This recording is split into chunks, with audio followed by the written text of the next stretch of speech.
Hi everyone, welcome to our channel. నేను మీ సరిత. ఈరోజు మనతో పాటు సీనియర్ జర్నలిస్ట్ భరద్వాజ్ గారు ఉన్నారు. ఆయనతో మాట్లాడే ప్రయత్నం చేద్దాం. నమస్తే సార్. నమస్తే. ఇప్పుడు మనకి సాగుతున్న ఈ ప్రజాదళం కాకపోతే సిద్ధం ఇవంతా బాగా జోరుగా సాగుతున్నాయి సార్. సో ఒకవైపు నుంచి ఒకవైపు కౌంటర్ రావడం జరుగుతుంది. వీళ్ళకి జనాలు లేని వాళ్ళు, వాళ్ళకి జనాలు లేని వీళ్ళు చెప్పుకోవడం జరుగుతుంది. అసలు జనాలు ఎటువైపు ఉన్నారని మీరు అనుకుంటున్నారు సార్? అంటే రెండు, ఒకటేమో ప్రభుత్వంలో ఉన్నటువంటి పార్టీ వైసీపీ, ప్రభుత్వంలోకి రావాలి అనేటువంటి కార్యక్రమంలో ఉన్నది తెలుగుదేశం పార్టీ కూటమి. ఈ కూటములు రెండు కూటములు ఉన్నాయి ఇప్పుడు అక్కడ. ఒక కూటమి ఏమో చంద్రబాబు నేతృత్వంలో, అంటే తెలుగుదేశం పార్టీ నేతృత్వంలో జనసేన, బీజేపీ, టీడీపీ కలిసి ఉన్నటువంటి కూటమి ఒకటి. మరో కూటమి ఉంది ఇక్కడ, అది కాంగ్రెస్ పార్టీ, లెఫ్ట్ పార్టీలతో కలిసి ఏర్పడినటువంటి కూటమి. ఈ రెండు కూటములు కూడా చంద్రబాబు గైడెన్స్లోనే నడుస్తున్నాయి అనే అభిప్రాయం చాలామందికి ఉంది, నాకు కూడా ఉంది అభిప్రాయం. ఈ రెండు కూటములు విడివిడిగా కనిపిస్తున్నాయి పైకి, కానీ వీటి ఉమ్మడి వ్యూహం ఒకటే. వ్యూహకర్త కూడా చంద్రబాబు నాయుడే. ఆ కోణంలో ఆయన బీజేపీని, కాంగ్రెస్ పార్టీని రెండింటినీ కూడా తన వెనకాల పెట్టేసుకున్నాడు. ఇంతమంది ఉన్నప్పటికీ ఆయన సభలకి, ఎవరి సభలకైనా ప్రజల్ని ఆర్గనైజ్ చేసుకోవటమే. స్వచ్ఛందంగా ప్రజలు వచ్చి వీళ్ళ ఉపన్యాసాలు వినే పరిస్థితి అయితే లేదు, ఏ పార్టీకి లేదు. వైసీపీ పెడుతున్నటువంటి సిద్ధం సభలకు కూడా ఆ ప్రాంతపు నాయకులు ఆర్గనైజ్ చేస్తున్నారు జనాలను. ఆర్గనైజింగ్ కెపాసిటీస్ ఏమిటి అనేది ముఖ్యమంత్రి గారు ఆ సభలో చూస్తాడు. ఎంతమందిని తీసుకురాగలిగారు, ఎంత గొప్పగా సభను నిర్వహించగలిగారు, వాళ్ళ కెపాసిటీస్ ఏంటి అనేది ఆయనకి అర్థం చేయించడం కోసం ఈ సభల్ని చాలా భారీ ఎత్తున నిర్వహిస్తున్నారు. రెండో వైపు తెలుగుదేశం పార్టీ లేదు కూటమి నిర్వహిస్తున్న సభలకి ప్రధానంగా జనాలను ఫ్లోట్ చేయాల్సినటువంటి బాధ్యత తెలుగుదేశానికి, జనసేనకి ఉంది. ఎందుకంటే ఆ రెండు పార్టీలే కీలకం. బీజేపీకి 1% మాత్రమే ఓటు బ్యాంక్ ఉంది ఏపీలో. వాళ్ళు భారీ క్రౌడ్ పుల్లింగ్ వ్యవహారాలు చేసే పరిస్థితిలో ఆ పార్టీ లేదు అక్కడ. ఇతరత్ర కొంతమంది కాంగ్రెస్ పార్టీ పాత కాపులు వీళ్ళందరూ చేరొచ్చు అక్కడికి, అంతవరకే. కాబట్టి క్రౌడ్ పుల్లింగ్ అనే బాధ్యత ఎఫెక్టివ్గా చేసి చంద్రబాబు గారి దృష్టిలో పడదామని లోకల్గా నాయకులు ప్రయత్నం చేస్తారు. ఇంత ప్రయత్నం చేసి జనాలను రప్పిస్తున్నారు తప్ప జనాలు స్వచ్ఛందంగా ఆ సభలకు వస్తున్నారని నేనైతే అనుకోవడం లేదు. ఏ సభకి, జగన్మోహన్ రెడ్డి సభకి కానీ, చంద్రబాబు సభకి కానీ. ఒకప్పుడు ఎలా ఉండేవాళ్ళు జనాలు, రామారావు గారు చైతన్య రథం పెట్టుకొని యాత్ర చేశాడు, మొత్తం రాష్ట్రం అంతా తిరిగాడు ఆయన. షెడ్యూల్ వచ్చేసేది ముందే పేపర్లో, అంటే బలానా డేటు, బలానా ఊరు, ఈ టైంకి రామారావు గారు వస్తాడు అని చెప్పి పేపర్లో వచ్చేది. జనాలు ఆ రోడ్ల మీద అలా కూర్చుని ఉండేవాళ్ళు. ఆయన రావడం ఒక్కొక్కసారి 4 గంటలు, 5 గంటలు డిలే అయ్యేది. వేరే చోట ఎక్కడో స్ట్రక్ అయ్యేవాడు ఆయన, ట్రాఫిక్లో స్ట్రక్ అయ్యేవాడు. ఉపన్యాసాలు అక్కడ ఏదన్నా ఎవరన్నా మాట్లాడితే మళ్ళీ కాన్వర్సేషన్స్ ఇవన్నీ ముగించుకుని ముందుకు కదులుతూ ఉండేది ఆ చైతన్య రథం. హరికృష్ణ గారు డ్రైవర్గా ఉండేవాడు. అయినప్పటికీ జనం వెళ్ళిపోయేవాళ్ళు కాదు, రోడ్లు వదిలిపెట్టి అక్కడే కూర్చునేవాళ్ళు. అవసరమైతే అక్కడికే భోజనాలు తెప్పించుకుని తిని అక్కడే కూర్చున్న చరిత్ర కూడా ఉంది. ఆ పరిస్థితి ఇప్పుడు ఉందని నేను అనుకోవడం లేదు. అప్పుడు ఆ టైంలో ఆ కమిట్మెంట్ ఉంది. ఆ కమిట్మెంట్ చూసే కాంగ్రెస్ పార్టీ ఓడిపోబోతోంది అని అందరూ అనుకున్నారు బలంగా. ఎన్టీ రామారావు గారికి లోపల ఆ విషయం అర్థమైంది, కానీ బయటకు మాత్రం మేము బలమైన ప్రతిపక్షాన్ని రుచి చూపించబోతున్నాం కాంగ్రెస్ పార్టీకి అని మాట్లాడేవాడు ఆయన గెలిచే వరకు. తీరా ఆయన అనుకున్నట్టుగానే గెలిచాడు. ఈ గెలుపు ఊహించిందే. ఈ గెలుపుని వాళ్ళకి సంకేతంగా చెప్పింది ప్రజలే. ఏది, ఆ రోడ్ల మీద 5 గంటలు ఆలస్యమైనా కానీ భోజనాలు ఇంటి దగ్గర నుంచి తెప్పించుకుని రోడ్డు మీదే తిని కూర్చున్న ప్రజలు. ఆయన కూడా అలాగే చేసేవాడు, రోడ్ల మీదే స్నానాలు చేసేవాడు, రోడ్ల మీదే భోజనం చేసేవాడు. జనాలు ఏది పెడితే అది అక్కడ కూర్చుని తినేసేవాడు. ఇదంతా వ్యూహమే, ఇదంతా ప్రజల్ని అట్రాక్ట్ చేసేటువంటి కార్యక్రమమే. అలా రోడ్ల మీద స్నానాలు, వీధి పంపు దగ్గర ఆయన బట్టలు ఉతుక్కోవటం, ఈ ఫోటోలు పేపర్లో రావటం, ఇవన్నీ జనాల్ని అట్రాక్ట్ చేసేది. అదొక ప్రచార వ్యూహం. కొత్తగా ఆయన ప్రోగ్రాం మొదలుపెట్టాడు. ఆ చైతన్య రథం అనే కాన్సెప్ట్ కూడా ఆయన దగ్గర నుంచి మొదలైంది. ఇలా ఆ టైంలో జనాలు విపరీతంగా వచ్చేవాళ్ళు. ఇప్పుడు ఆ పరిస్థితి లేదు, ఎవరికీ లేదు. పవన్ కళ్యాణ్ని చూడటం కోసం జనాలు వస్తారు, వాళ్ళు ఆ వచ్చిన వాళ్ళందరూ ఓటేస్తారంటే అనుమానమే అనేది చాలామంది మాట్లాడతారు జగన్మోహన్ రెడ్డితో సహా. కానీ ఆయన సభలకు కూడా పెద్దగా జనం రావట్లేదు, అక్కడ కూడా వాక్యూమ్ ఉంది. కాబట్టి రెండోది, వీళ్ళు మాట్లాడుతున్నటువంటి మాటలు ఏమిటి, వేదికల మీద నుంచి మాట్లాడుతున్న మాటల్లో మేము గెలిస్తే ఏం చేస్తాం అనే దానికంటే కూడా ప్రస్తుత ప్రభుత్వాన్ని క్రిటిసైజ్ చేయటం, ప్రభుత్వ విధానాల మీద దాడి చేయటం అనేది బలంగా చేయటంతో పాటు వార్నింగ్లు ఇస్తున్నారు. మేము అధికారంలోకి వస్తే ఏం చేస్తాం అనేది చెప్పడం కాకుండా మేము అధికారంలోకి వస్తే మీ తోలు తీస్తామని చెప్తున్నారు. మీ మీద కేసులు పెడతామంటున్నారు, మిమ్మల్ని అరెస్టులు చేస్తామంటున్నారు, ఎవరు బయట ఉండరని బెదిరిస్తున్నారు. వీళ్ళు బెదిరిస్తున్నారు, వాళ్ళు రియాక్ట్ అవుతున్నారు. ఇది నడుస్తోంది అక్కడ. ఇది టోటల్ పిక్చర్ జనాలకు అర్థమైపోయింది. అందుకని ప్రజలు కూడా నటులుగా మారిపోయారు. మారిపోయి ఎవరు పిలిస్తే వాళ్ళ సభలకు వెళ్తున్నారు. ఆ సభలకి ఎలా తీసుకెళ్తారు అనేది కూడా అందరికీ తెలిసిన విషయమే.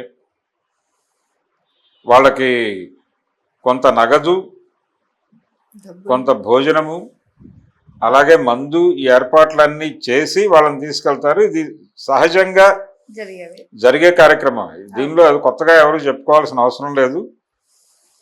పాత రోజుల్లో బిర్యానీ ప్యాకెట్ అంటే ఒక వ్యక్తి వ్యాన్ ఎక్కితే, లేకపోతే వాళ్ళు ఏర్పాటు చేసినటువంటి లారీ ఎక్కిన వారికి ఒక బిర్యానీ ప్యాకెట్, ఒక మ్యాన్షన్ హౌస్ క్వార్టరు ఇది ఉండేది దానిలో. అలాగే ఒక 500 రూపాయల నోటు దానిలో పడేసి ఇచ్చేస్తారు, అంతే ప్యాకేజ్. వెళ్ళిపోయి ఆ మీటింగ్కి హాజరైపోయి దండం పెట్టుకుని వచ్చేటివి. ఇది అందరూ చేస్తున్నారు ఎప్పటి నుంచో. వీళ్ళు వాళ్ళు అని తేడా ఏమీ లేదు. ఇది ఆచారంగా మారిపోయింది చాలా పేటల్లో. అంటే ఈ సభలకు ఇంతమంది ప్రజల్ని ఆర్గనైజ్ చేస్తున్నారంటే దేశంలో పేదరికం ఏ లెవెల్లో ఉందో అర్థమవుతుంది. అంటే ఆ పూటకి పని వెళ్ళిపోతుంది అని ఒక పనిగా మాత్రమే చూస్తున్నారు. అదేదో సభకు వెళ్తున్నామని కాదు వాళ్ళ ఉద్దేశం. ఇప్పుడు జూనియర్ ఆర్టిస్టులు పొద్దున్నే 4 కూర్చుంటారు ఇక్కడ కృష్ణానగర్లో ఒక గ్యాంగ్, ఫిల్మ్ నగర్లో ఒక గ్యాంగ్ నాగయ్య గారి విగ్రహం దగ్గర ఉంటారు. ఎర్లీ మార్నింగ్ 4 o'clock వాళ్ళని వెహికల్ వచ్చి పట్టుకెళ్ళిపోతుంది. ఒక బస్సు ఏర్పాటు చేస్తారు, వాళ్ళు వచ్చి తీసుకెళ్ళిపోతారు.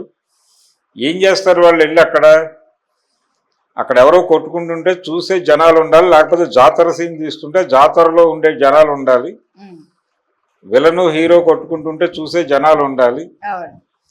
వీళ్ళు జస్ట్ ఆ గ్యాప్ ఫిల్లింగ్కి నుంచుంటారు అంతవరకే. అదే పరిస్థితి ఇక్కడ కూడా. వాళ్ళకు కూడా పేమెంట్లు అలాగే ఉంటాయి. అంటే 750 రూపాయలు అధికారికంగా ఇస్తారు వాళ్ళకి, కొంతమందికి 1000 రూపాయలు ఇస్తారు. దీనిలో ఏజెంట్ మామూలు పోను వాళ్ళకు కూడా అంతే వస్తుంది, 700 చిల్లర వస్తుంది. కొంతమందికి 750 వస్తుంది. కార్డు హోల్డర్లకు ఒక రేటు ఉంటుంది, కార్డు లేని వాళ్ళకి ఒక రేటు ఉంటుంది. ఆ ప్రకారం ఆ వ్యాన్లు నింపి పంపించేస్తూ ఉంటారు రోజు. అయితే రోజు పని దొరుకుతోంది మాకు ఓటీటీలు వచ్చిన తర్వాత, లేకపోతే టీవీ సీరియల్స్ వచ్చాక మాకు రోజు పని దొరుకుతోంది అనేది అయితే వాళ్ళు సాటిస్ఫైగా ఉన్నారు. అంటే నెలకి ఒక 25,000 నుంచి 30,000 ఎటు పోవు అనేటువంటి కాన్ఫిడెన్స్ అయితే ఉంది వాళ్ళకి. దీనిలో ఆదివారం వర్క్ చేస్తే డబుల్ కాల్ షీట్ పడుతుంది. అలాగే ఒకరోజు నైట్ 9 వరకు చేస్తే డబుల్ కాల్ షీట్ పడుతుంది. ఇలాంటి నిబంధనలు ఏమో ఉన్నాయి. వాళ్ళు హ్యాపీ, వాళ్ళు రోజు హ్యాపీయే. వాళ్ళు చేసే పనే ఇక్కడ జనాలు చేస్తున్నారు. ఎలక్షన్ టైంలో ఎలక్షన్ మీటింగులకు వస్తున్న జూనియర్ ఆర్టిస్టులు మాత్రమే కనిపిస్తున్నారు అక్కడ. జూనియర్ ఆర్టిస్టులుగా ఓటర్లే వాళ్ళు. ఎంతో కొంత ఇంపాక్ట్ ఉంటుంది వాళ్ళ మీద కూడా. వింటున్నటువంటి ఉపన్యాసాలు వాళ్ళ రోజువారీ జీవితంతో దాన్ని బేరీజ్ చేసుకుంటారు. నిన్న జగన్మోహన్ రెడ్డి సభకి వెళ్ళాం, ఆయన ఇవి చెప్పాడు, ఇవి నిజంగా జరిగినాయా మనకి అనేది కూడా ఒక విచక్షణ ఉంటుంది వాళ్ళకి. ఆ రెండో రోజు చంద్రబాబు సభకు కూడా అతనే వెళ్ళొచ్చు, ఆ మర్నాడు పవన్ కళ్యాణ్ సభకి వెళ్ళొచ్చు, ఆ తర్వాత రోజు బీజేపీ సభకి వెళ్ళొచ్చు. ఒకే మనిషి. ఈ ముగ్గురు 3 క్వార్టర్ బాటిల్స్ ఇస్తారు అతనికి, 3 బిర్యానీ ప్యాకెట్లు ఇస్తారు, 3 500 లేకపోతే 1000 రూపాయలు ఇస్తారు. ఈ డబ్బులు తీసేసుకుంటారు. పైగా ఈ మధ్య ప్రతి పొలిటీషియన్ ఒక మాట చెప్తున్నాడు వేదిక మీద నుంచి, అన్ని పార్టీల వాళ్ళు, మీరు మాకే ఓటేయండి, కానీ ప్రతిపక్షాల వాళ్ళు అంటే ప్రతిపక్షం అంటే వీళ్ళకి ప్రతిపక్షం, అవతల పార్టీ వాళ్ళు ఎక్స్ పార్టీ వాళ్ళు డబ్బులు ఇస్తే తీసేసుకోండి, అవును తీసుకుని మాకే ఓటేయండి అని చెప్తున్నారు వీళ్ళు. అంటే డబ్బులు తీసుకోమని చెప్తున్నారు వీళ్ళు ఓపెన్ గారు. అవును అంటే మార్కెటింగ్ నడుస్తోంది ఇక్కడ.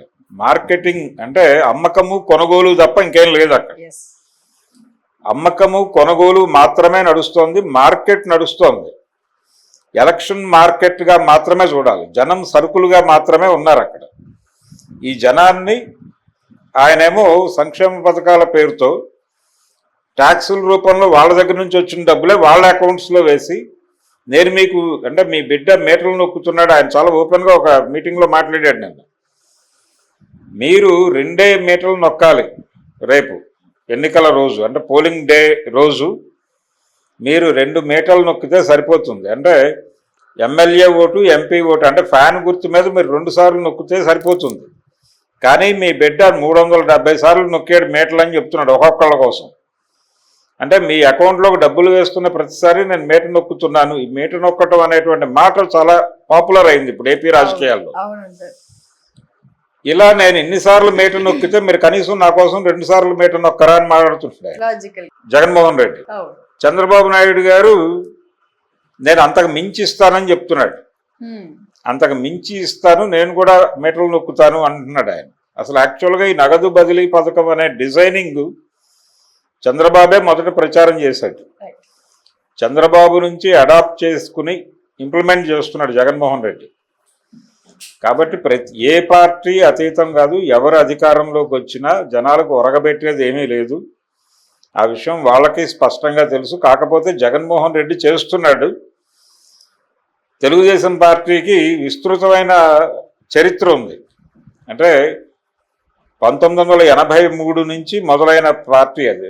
82 మార్చి అధికారికంగా పార్టీ అనౌన్స్ చేశారు వాళ్ళు. మార్చి 29వ తారీఖు వాళ్ళ అధికారంలోకి వచ్చింది 83 జనవరి. అప్పటి నుంచి లెక్కేస్తే 83 నుంచి ఇప్పటికీ లెక్కేస్తే ఇన్ని సంవత్సరాల అనుభవం ఉంది ఆ పార్టీకి. కాబట్టి ఆ పార్టీతో జనాలకు కూడా ఎక్స్పీరియన్స్ ఉంటుంది కదా. చంద్రబాబు నాయుడుతో ప్రత్యక్షంగా చాలా అనుభవం ఉంది జనాలకి. ఆయన 2014లో గెలిచినప్పుడు చాలా హామీలు ఇచ్చాడు, దానిలో చాలా తక్కువ మాత్రమే ఇంప్లిమెంట్ అయినాయి, మిగిలినవన్నీ గాలికి వదిలేశాడు. అది జనాలకు గుర్తొస్తుంది కదా ఆయన ఇప్పుడు మాట్లాడుతుంటే. జగన్మోహన్ రెడ్డి తక్కువ స్పాన్, 5 ఏళ్ల అనుభవమే. ఈ 5 ఏళ్లలో అతను ఏం చెప్పాడు ఏం చేశాడు అనేది బేరీజు వేసుకుంటారు. చంద్రబాబు నాయుడు గారు ఎప్పుడు ఏం చెప్తాడు ఎన్ని చేశాడు అనేది బేరీజు వేసుకుంటారు. ఇదంతా కూడా రేపు పొద్దున బ్యాలెట్ దగ్గర రిఫ్లెక్ట్ అవుతుంది. ఈ వస్తున్న ప్రజలు కూడా ఇవన్నీ ఆలోచిస్తారు. ఎవరికి వెయ్యాలి అనేది ఆ రోజున సైలెంట్గా వేస్తారు. ఈయన చెప్పాడు, ఆయన ఏదో 300 సార్లు నొక్కాడు కాబట్టి 2 సార్లు నొక్కేసి వదిలించుకుందామని అనుకోరు. అలాగే చంద్రబాబు నాయుడు గారు ఏదో చెప్తున్నాడు, ఆయన చాలా చేస్తానంటున్నాడు కాబట్టి ఆయనకు ఓటేద్దాం అని కూడా అనుకోరు. వాళ్ళు ఫైనల్గా ఒక జడ్జిమెంట్ ఇస్తారు ఆ రోజు. ఆ జడ్జిమెంటు ఎవరికి అనుకూలంగా ఉంటుంది. ఇప్పుడు తెలుగుదేశం పార్టీ గెలిచేలా ఉందని చెప్తున్నారు, ఆ కూటమి గెలిచేలా ఉందని చెప్తున్నారు, కానీ ఆ ఊపేం కనబట్టలేదు గ్రౌండ్లో. అలాగే జగన్మోహన్ రెడ్డి కూడా స్వింగ్ లేదు, 50-50 ఛాన్సెస్లో ఉన్నారు. ఆ ఆందోళన కనిపిస్తోంది ఇద్దరిలోనూ. చంద్రబాబులోనూ ఆందోళన కనిపిస్తోంది, జగన్మోహన్ రెడ్డిలోనూ ఆందోళన కనిపిస్తోంది, పవన్ కళ్యాణ్లో కూడా ఆందోళన కనిపిస్తోంది. వీళ్ళు ఈ ఆందోళనల నుంచి బయటపడటం అనేది జూన్లో మాత్రమే సాధ్యం. అప్పటి వరకు ఎవరి పద్ధతిలో వాళ్ళు జనాలని మొబిలైజ్ చేస్తారు. జనాలని మా సభకి జనం వస్తున్నారు, వాళ్ళ సభలకు రావటం లేదు, వాళ్ళ సభల్లో గ్రాఫిక్స్ కనిపిస్తున్నాయి, వీళ్ళ సభల్లో గ్రీన్ మ్యాట్లు ఉన్నాయి, ఇవన్నీ చేస్తున్నారు. కానీ జనాలు ఎవరి క్యాపబిలిటీని బట్టి సభలకు జనాలు వస్తున్నమాట వాస్తవం. ఇద్దరి సభల్లోనూ జనం కనిపిస్తున్నారు, గ్రాఫిక్స్ అని అనుకోవటానికి లేదు. జనం వస్తున్నారు, కానీ ఆ వచ్చిన జనం వీళ్ళకే ఓటేస్తారు అనే గ్యారంటీ లేదు. వాళ్ళని ఇన్వాల్వ్ చేయటానికి, క్యారెక్టర్లో వాళ్ళని ఇన్వాల్వ్ చేయటానికి జగన్మోహన్ రెడ్డి గారు చాలా విన్యాసాలు కూడా చేయిస్తున్నాడు. ఇలా ఇలా ఇలా అనండి అని, ఇలా రకరకాల గేమ్స్ ఆయన నటిస్తున్నాడు, జనాల చేత నటింపజేసే ప్రయత్నం చేస్తున్నాడు. చంద్రబాబు నాయుడు ఆయనకు ఉన్నటువంటి ఆయన టక్కు టమార గజకర్ణ గోకర్ణ విద్యలన్నీ ఆయన ప్రదర్శిస్తున్నాడు. గతంలో ఎన్నడూ ఏ ఎన్నికల్లోనూ లేని గారడీ అంతా కనిపిస్తోంది ఇప్పుడు ఎన్నికల వేదికల మీద. ఈ గారడీ చూసి జనం ఏం చెప్తారు, ఎవరికి కాన్ఫిడెన్స్ అయితే లేదు. ఓపెన్ గా ఎవరు కూడా కూటమి గెలుస్తుంది, చంద్రబాబు ముఖ్యమంత్రి కాబోతున్నాడు అని చెప్పే పరిస్థితి అయితే లేదు. అలాగని జగన్మోహన్ రెడ్డి గెలిచేస్తాడు అని చెప్పే పరిస్థితి లేదు. ప్రజలు చాలా గుంబనగా ఉన్నారు. నిశ్శబ్ద విప్లవం ఏదో బ్యాలెట్ లో జరగబోతోంది, చూద్దాం. Thank you sir. Thank you.